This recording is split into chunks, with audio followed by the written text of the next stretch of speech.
1000 மிருகங்களோடு நின்றாலும் புலி தனித்து தெரியும்.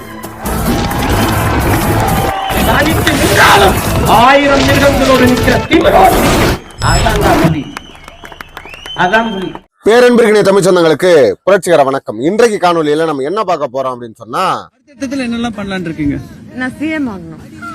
நிஜமாவா? நிஜமா சொல்றேங்க. டெஃபினெட்லி. என்னடி சொல்ற? நீ என்ன சொல்ற? என்னடி சொல்ற? என்னது திரிஷா முதலமைச்சராக போறாங்களா? அதற்காகத்தான் விஜய் வந்து கடுமையா உழைக்கிறாரா? நம்ம வந்து விஜய் மீது வந்து அபாண்டமா பழி போட போறோம் அப்படின்னு நீங்க நினைக்கலாம். உண்மையிலேயே நம்ம வந்து விஜயை பற்றியோ விஜயோடைய குடும்ப விடயங்கள் பற்றியோ நம்ம பேச போறது இல்லை. ஏன்னா இப்ப எல்லாருக்குமே தெரியும், விஜயோட மனைவி அவர்கள் விவாகரத்து கேட்டு செங்கல்பட்டு உயர் நீதிமன்றத்தை நாடி இருக்காங்க. அதுல பல குற்றச்சாட்டுகளை விஜய் மீது வச்சிருக்காங்க. மனதளவிலும் உடல் அளவிலும் நான் வந்து பெரும் சித்திரவதைக்குள்ளாக்கப்பட்டிருக்கேன், என்னை அடிச்சு துன்புறுத்தி இருக்காரு அப்படின்னு பல குற்றச்சாட்டுகள் அந்த கம்ப்ளைண்ட்ல இருக்கு. இப்ப அதை பத்தி நம்ம பேச போறோம்னா உறுதியா இல்லை. நாம ஒன்றும் தற்குறிகள் கிடையாது, விஜய் ரசிகர்கள் போல தனிநபர் தாக்குதல் செய்ய போறது கிடையாது. ஆனா நடக்கக்கூடிய சம்பவத்தை எதிர்கட்சிகள் பேசுவதை விட, நம்ம எதிர்த்தரப்பினர் பேசுவதை விட தாவேக தரப்பு ஒரு ஆதாரங்களையும் ஒரு சில விடயங்களையும் வெளியிடுது.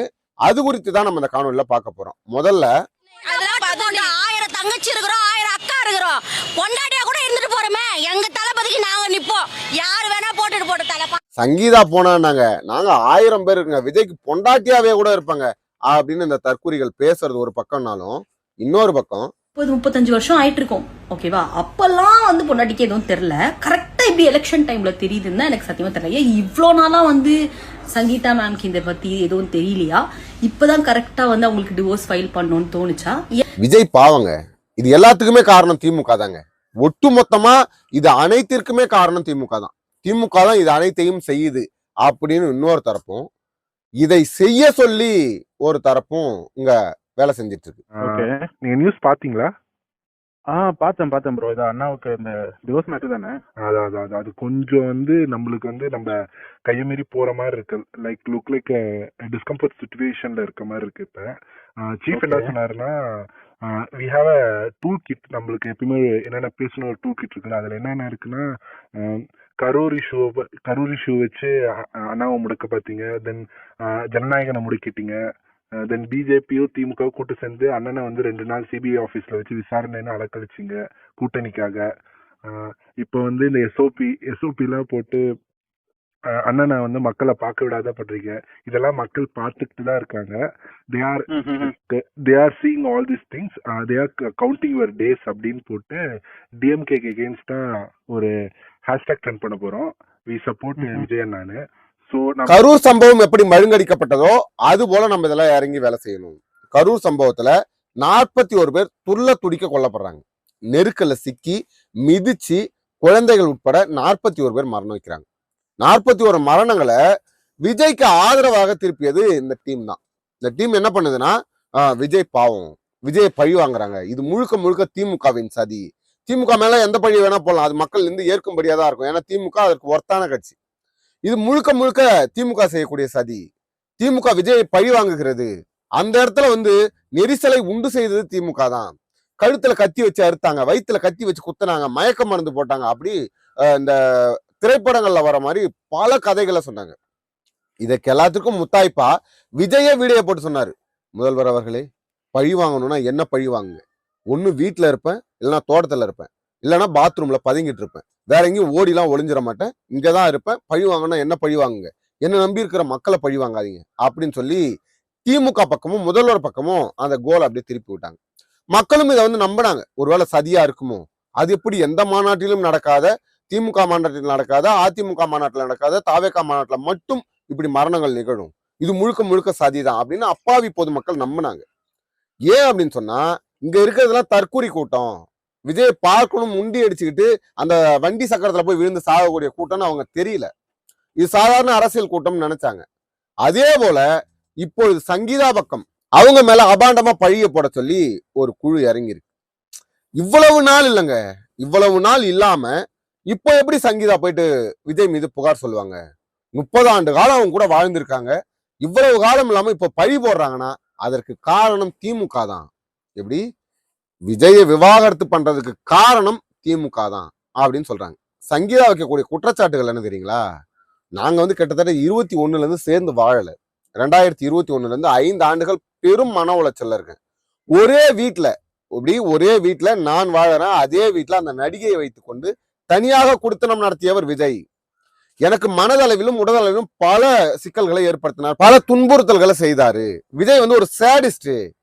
என்னை சீண்டினால் எப்படி என்னை துன்புறுத்தினா மேற்கொண்டு வந்து எனக்கு வந்து அழுத்தம் கொடுத்தால், விஜய் ரசிகர்களின் தரப்பிலோ ஏதாவது எனக்கு வந்து அழுத்தங்கள் வந்தால் நான் ஆதாரங்களுடன் அந்த நடிகையை வெளியிடுவேன் அப்படின்னு சொல்லி ஒரு மிரட்டலை வெளியிட்டு இருக்காங்க. அவங்க வெளியிட்ட ஸ்டேட்மெண்ட் இருக்குல்ல, ஒரு குடும்ப பெண்ணோட ஸ்டேட்மெண்ட். நான் என்னுடைய மகனுக்காகவும் என்னுடைய மகளுக்காகவும் தான் இத்தனையும் பொறுத்து கொண்டிருந்தேன். இவ்வளவு நான் பொறுத்துக்கிறதுக்கு காரணம் என்னுடைய குழந்தைகளுக்காகத்தான். அதனாலதான் இவ்வளவு நாள் நான் அமைதியாக இருந்தேன். இதற்கு மேலும் என்னால் தாங்க முடியாது. எனக்கு வந்து தாங்க முடியாத மன உளைச்சல்ல இருக்கேன். எனக்கு விவாகரத்து வேணும்னு கேட்டிருக்காங்க. வேற எதுவுமே கேட்கலாங்க. எனக்கு வந்து விவாகரத்து கொடுங்க. விவாகரத்து கொடுத்துட்டா வேலை முடிஞ்சிருச்சு. அவர் வந்து ஒரு நடிகை கூட குடும்பம் நடத்திட்டு இருக்காரு. அவர் அந்த நடிகையை விட்டு வெளியில வந்துருவேன், எனக்கு நான் வந்து இந்த நடிகையை வந்து கூட இருக்க மாட்டேன் அப்படின்னு சொல்லி வாக்குறுதி கொடுத்தும் அதை வந்து அவங்க நிறைவேற்றல அப்படின்னு சொல்லி குற்றச்சாட்டுகளை வைக்கிறாங்க. இவ்வளவு நாட்கள் கழிச்சு ஏன்பா இப்போ வந்தாங்க அப்படின்னு பலரும் கேட்கிறாங்க. அவங்க வந்து டிசம்பர் மாசத்திலே சொல்லிட்டாங்க. எப்போ? டிசம்பர் மாசத்திலே இந்த கம்ப்ளைண்ட பதிவு பண்ணிட்டாங்க. இப்போதான் அது வெளியில வருது. இது ஒரு குடும்ப விடயம் தானப்பா, இதை ஏன்பா நீ பேசுற அப்படின்னா, நம்ம இதை பத்தி பேசுறதுக்கு வரல. இதை பத்தி நம்ம பேசல. ஒரு கணவன் மனைவிக்குள்ள 1000 கருத்து முரண்கள் இருக்கலாம். அதனால வந்து அவர்கள் வந்து விவாகரத்து செய்துக்கலாம். அது எப்படி வேணா இருக்கலாம். விஜய் வந்து தனிப்பட்ட முறையில ஒரு உச்ச நடிகர், அவங்க கூட வேலை செய்யக்கூடிய ஒரு நடிகை கூட ஏதோ ஒரு தொடர்புல இருக்காரு அப்படிங்கிறத நாம் அதை விமர்சிக்க வரல. ஆனா விஜய் மீது குற்றம் சாட்டுவது எப்படி தவறோ அதே போல சங்கீதா மீது குற்றம் சாட்டுவதும் தவறு. இப்ப விஜய் மீது மற்றவர்கள் குற்றம் சாட்டினாங்கன்னா அரசியல் காழ்ப்புணர்ச்சி, திமுக சதி செய்து விட்டது நீங்க சொன்னீங்கன்னா, அதே போல சங்கீதா மீது நீங்கள் குற்றம் சாட்டுவது அபாண்டம்.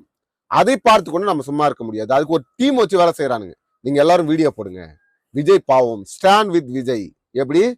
கொல்ல சொன்னது விஜய், கொலை பண்றான், 41 பேர் செத்து போறான். அதுக்கு காரணம் விஜய். அந்த இடத்துல இருந்து ஓடி போறான். தன்னுடைய தொண்டர்கள் சாகிற இடத்த சகிச்சுக்கிட்டு அங்கிருந்து ஓடி போறான். நிக்கல, களத்துல நிக்கல. Stand with Vijay. திமுக வந்து ஒழிக்கணும், திமுக ஒழியணும், தீய சக்தி திமுக அப்படின்னு சொல்லி.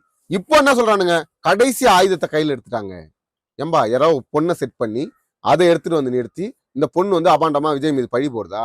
அவங்க கூட குடும்பம் பண்ணியிருக்காங்க. கிட்டத்தட்ட இத்தனை ஆண்டுகள்ல மகன் விஜய் கூட இல்ல, மகள் விஜய் கூட இல்ல, மனைவி விஜய் கூட இல்ல, அப்பா அம்மா விஜய் கூட இல்ல. யார் தாங்க இருக்காங்க? விஜய் கூட யார் தான் இருக்காங்க? பெத்தவங்க பேச்ச கேட்க மாட்டோம், பெற்றோர்கள் பேச்ச கேட்க மாட்டோம், மனைவி பேச்ச கேட்க மாட்டோம், பிள்ளைகள் பேச்ச கேட்க மாட்டோம், சக நடிகர்கள் பேச்ச கேட்க மாட்டோம். யாரு பேச்சையுமே கேட்கலன்னா விஜய் எப்படி ஒரு நல்ல தலைவனாக இருக்க முடியும்? யார் பேச்சையும் நான் கேட்க மாட்டேங்க. யாரையும் எனக்கு தேவை கிடையாதுங்க. நான் வந்து தனிச்சு இருப்பேங்க. நான் வந்து ஒரு மனதளவுல வந்து நான் தான் அப்படின்ற இடத்துல இருக்கிறேன்னா, எப்படி இவர் வந்து ஒரு அரசியலை உருவாக்குவாரு? எப்படி நல்ல அரசியலை, நல்ல தொண்டர்களை எப்படி உருவாக்குவாரு? நம்ம இந்த கரூர் சம்பவம் போகும்போது, கரூருக்கு பயணம் போகும்போது லைட்டை ஆஃப் பண்ணி ஆன் பண்ணி ஆஃப் பண்ணி ஆன் பண்ணி சிரிச்சிட்டு போனார். ஒரு சைக்கோ பண்ணக்கூடிய ஒரு அந்த மென்டாலிட்டியில அவர் அந்த வேலையை செஞ்சார். அதை நம்ம பார்த்தோம் கண்கூடா. ஆனா உண்மையிலேயே தனி வாழ்க்கையில விஜய் அப்படித்தான் வாழ்ந்திருக்காரு. அதை சரி கட்ட சொல்லி ஒரு கூட்டம், பிஆர்ன்ற ஒரு அமைப்பு பேசுது. நம்ம HR பேசிட்டாரு, நம்ம ஹெட் பேசிட்டாரு, நீங்க வந்து உடனடியா வீடியோ போடுங்க, உடனடியா விஜய் பக்கம் தான் ஆதரவா, சங்கீதா வந்து தவறு செஞ்சாங்க, சங்கீதா மேல நீங்க வந்து எந்த ஒரு இதுவும் பண்ணாம நீங்க வந்து விஜய் தான் இதுக்கு வந்து பழி வாங்குறாங்க விஜய, இதுக்கு முழுக்க முழுக்க திமுக தான் காரணம். ஓ, எது நடந்தாலும் திமுக காரணமாடா? விஜய் கூட்டத்துல 41 பேர் மரணிச்சு போனாலும் அதுக்கு திமுக காரணம். சிபிஐ விசாரணை நடத்துது, சிபிஐ விசாரணை கேட்டது விஜய். இங்க வந்து மத்திய அரசு கூட்டு போய் வச்சு 2 நாள் விசாரணை நடத்துது.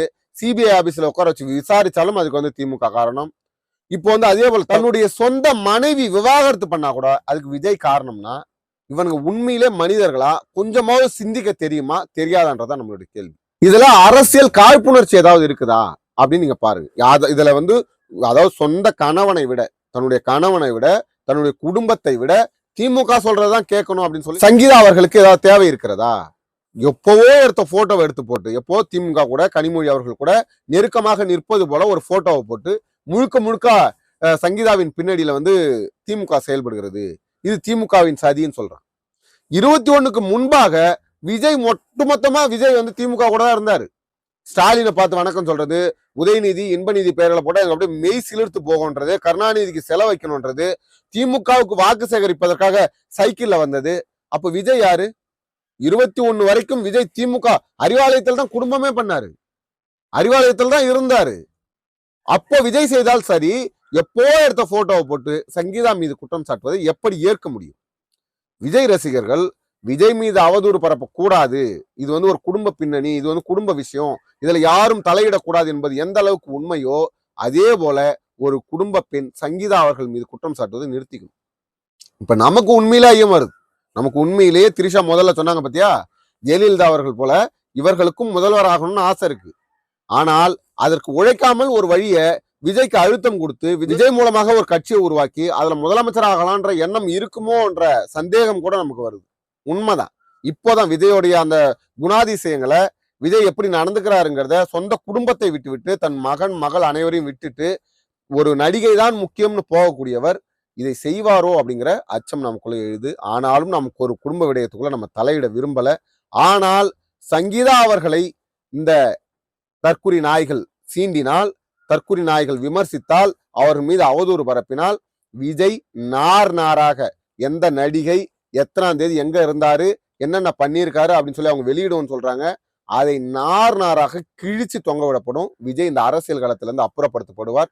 விஜய் அதை தாங்க மாட்டார். அதனால தற்குறிகள் தன்னுடைய தலைவனுக்காவது விசுவாசமா இருக்கணும்னா தயவு செஞ்சு அந்த ஈழத்து தேவதை சங்கீதா அவர்களை சீண்டுவதை நிறுத்த வேண்டும் என்று எச்சரிக்கையுடன் தெரிவித்துக் கொள்கிறோம். அடுத்ததொரு காணொலியில் உங்களை சந்திக்குமாறு உங்களிடம் விடைபெறுவது உங்கள் அன்பழகன். நன்றி.